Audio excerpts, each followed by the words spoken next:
Good morning. These savage terrorist attacks in Tunisia, Kuwait and France yesterday are a brutal and tragic reminder of the threat we face around the world from these evil terrorists. This morning I've chaired a second COBRA meeting focusing on the attack in Tunisia. I will ensure we do all we can to help those affected and to protect people from this terrorist threat. Our thoughts and prayers are with the loved ones of those who were killed or injured in the attack. We're working with the Tunisian authorities to identify a final number on the British casualties, but I'm afraid that the British public need to be prepared for the fact that many of those killed were British. We are working hard to help those in Tunisia. We have a consular team on the ground in Sousse helping those there. A further team of consular staff, police and experts from the Red Cross are arriving today to provide further assistance. And we're working with the travel operators to establish if there's anything more we can do to assist them. We will do everything necessary to get people home, including those injured. Last night I spoke to President Essebsi to thank the Tunisian authorities for their assistance and to discuss what more we can do together to tackle this threat.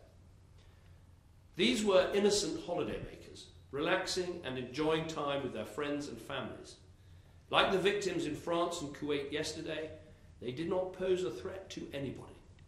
These terrorists murdered them because the terrorists oppose people and countries who stand for peace, tolerance and democracy, wherever they are in the world. But these terrorists will not succeed.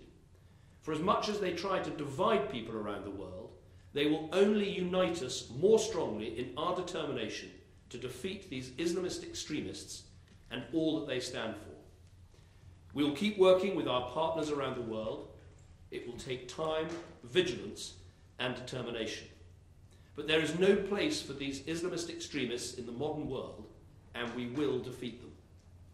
We will keep the public informed of further developments, and I'll make a statement in the Commons on Monday.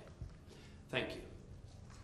Prime Minister, with accounts from Britons in Tunisia saying they had more help from the Tunisian authorities than the British, are there any lessons learnt? And domestically, with threats to armed forces today, are you confident that the British public are safe at home?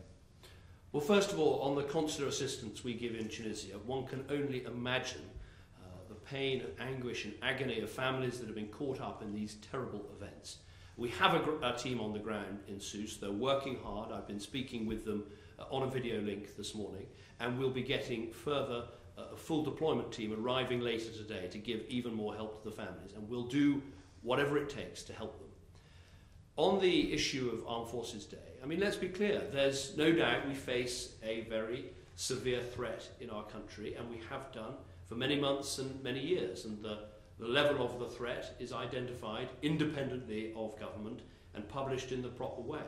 But today is about paying tribute to our armed forces and their families who do so much to keep us safe, and we should proceed with those events. Of course, there will be heightened security at those events, and indeed, of course, at other commemorations that are taking place and celebrations taking place today. The most important thing is to carry on thanking our armed forces for the work that they do, knowing that in our country we face a severe terrorist threat.